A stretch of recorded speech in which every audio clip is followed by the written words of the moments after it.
Hi guys, it's story time.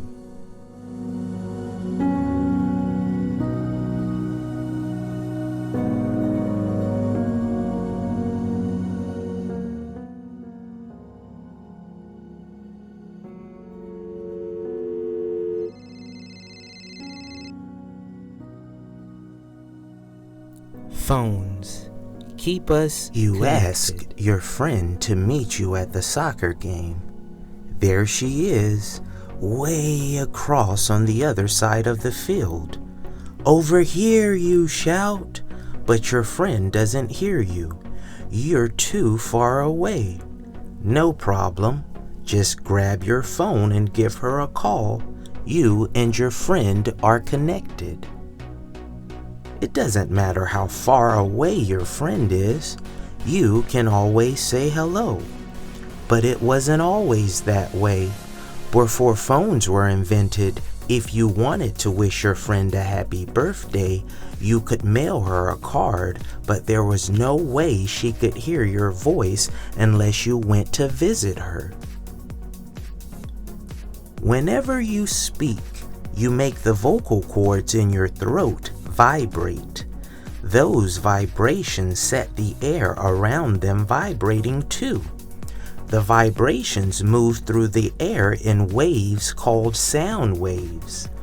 A loud sound has a lot of energy, but no matter how loud a sound is to begin with, the waves can only go so far before they begin to run out of energy and fade.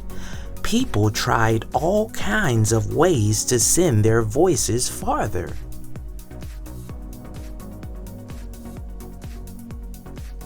In the early 1800s, a few scientists discovered that sound could be sent along a straight wire. The solid wire helped the sound waves travel better than they do through air. You can do an experiment yourself to find out how this works. Make a string telephone. You'll need measuring tape, a ball of string, scissors, 2 paper cups, and a large needle. Have your friend hold one cup and you hold the other. Stretch the string out between you gently until it is straight and tight. Have your friend hold her cup up to her ear while you quietly say something into your cup. Then say the same words to her without the string telephone. I wonder which way you heard her better. When you speak into the cup, the sound of your voice makes the air in the cup vibrate, and that makes the bottom of the cup vibrate. The vibrations move quickly through the string. That makes the bottom of the other cup vibrate in the same way as the bottom of your cup. Those vibrations become sound waves that travel through the air in your friend's cup, and she hears your voice as if you were right up close. A wire or string phone might help people talk to each other in the same house, but it didn't solve the big problem: how to make the sound of your voice travel far.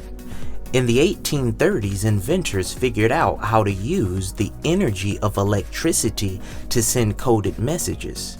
The new invention was called the electrical telegraph. Samuel Morse created a simple code of dots and dashes. Wires were strung up all around the world. People were amazed by how fast and how far electricity could carry their messages. It wasn't long before some people, such as Alexander Graham Bell, started wondering, could electricity be used to carry the human voice over long distances too? Bell was a speech teacher. He spent most of his time helping deaf children learn to talk. What Bell wanted more than anything was for people to be able to speak and to understand each other. He didn't know a lot about electricity, but he studied and learned as much about it as he could. In 1876, he and his assistant, Thomas Watson, were working on improving the telegraph when they made an interesting discovery. One of the metal springs on Watson's telegraph got stuck to its magnet. He plucked it loose. Twang went the spring.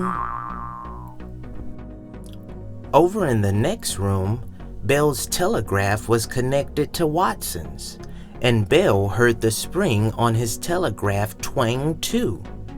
"What did you do?" shouted Bell. "I plucked the spring," said Watson. "Do it again," cried Bell. Watson did. Again. The spring in Bell's telegraph made the same twanging sound. From that point on, Bell knew that an electrical current could carry a complex sound. If it could do that, maybe it really could carry the human voice. Bell and Watson were finally ready to build their first phone. Here's how it worked.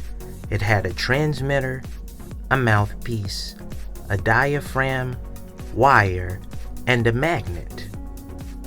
Wow.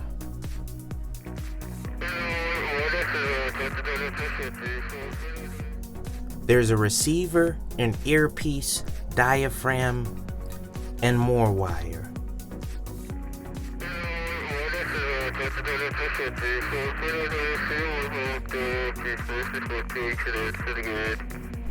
Bell and Watson kept experimenting. They soon knew that there were two ways to change sound into electricity. One was to use a moving magnet to create the vibrating flow of electricity. That's how they made their first phone, but they weren't very happy with its sound. So they tried the second way. They used a battery to create a steady flow of electricity through the wires. They set up the transmitter so that the vibrations of the diaphragm would make the strength of that electrical flow vary. The varying strength of the electrical flow would match the pattern of sound waves made by your voice. This new phone sound was much clearer. From the start, the battery-powered phone worked better than the moving magnet phone. But Bell's phone needed a small, open cup of acid in order to work. Building and using it was not easy or safe. Thomas Edison worked on the problem. He made a small packet filled with little grains of carbon that could be used instead of the acid. Of all the inventions for making phones easy to build and use, Edison's worked the best. Wires had already been strung up everywhere for telegraphs. Telegraph poles were quickly put to use to string up wires for the new telephones. For the first time, people far away from one another could have conversations. We were connected. Even today, the transmitters and receivers in phones work very much like they did in the time of Bell and Edison. But those phones needed wires. You can call up your friend when she's on the other side of the soccer field or anywhere else you can think of. How do you send your voice across many miles without any wires? Using a cell phone? Instead of wires, your cell phone uses a form of energy called radio waves. Not long after the first telephones were invented, Heinrich Hertz and others began experimenting with radio waves. To send a radio broadcast, you need an antenna. That's a device that can create radio waves by generating back and forth bursts of electricity. Then you need a microphone. This is like a telephone's transmitter. It turns the sound waves into an electrical signal. That signal makes small changes in the radio waves, in a pattern exactly matching the vibrations of your voice. The radio waves carry the signal out. Lots of people can listen to your radio broadcast. Your friend is one of your biggest fans. so he has his radio tuned to pick up your show's radio waves. His radio's receiver, like the telephone's receiver, turns them back into an electrical signal, and his radio's built-in speaker, like the phone's diaphragm, turns the signal into the sound of your voice. Waves have ups and downs called crests and troughs. The distance between two crests is the wavelength. The number of ups and downs that occur each second is the frequency of the wave. Each radio station's antennas sends out its waves at a particular frequency. You can tune your radio to pick up the frequency of your favorite station. Your cell phone is like a tiny radio station. It has a small built-in antenna. It can send out radio waves and it can receive them too. A battery gives your phone its power. The power uses this power to create radio waves. But how can your little phone connect to a phone that is thousands of miles away? It doesn't have to. It only has to send to or receive from the nearest cellular antenna.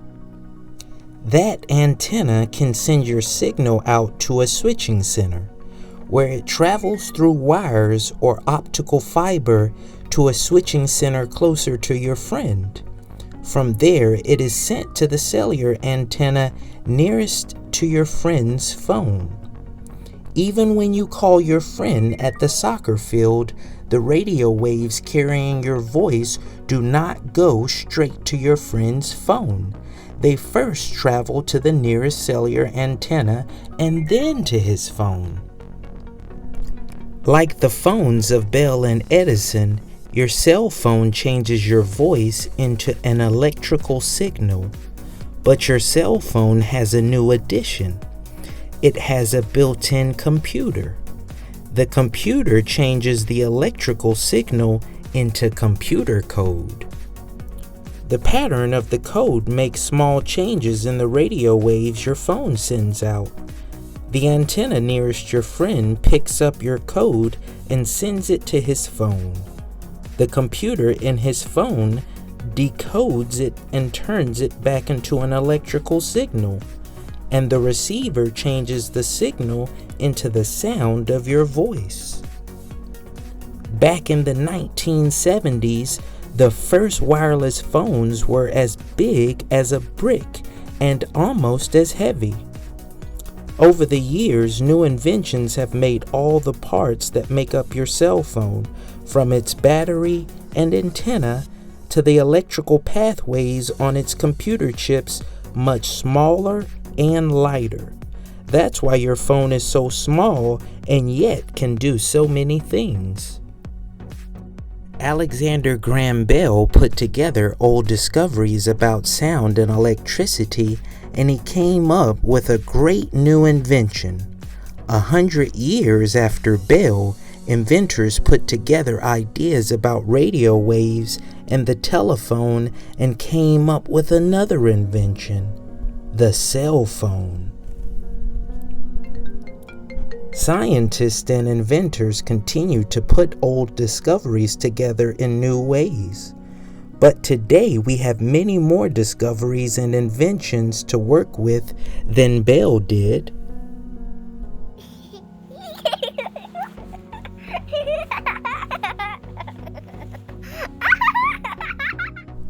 What else do you wish your phone could do? Be sure to write down your ideas and/or draw sketches. That way you'll remember them. If you keep at it, you'll be able to develop your ideas over time and share them with others. Your new inventions will spring from the old inventions that have become a part of our everyday world.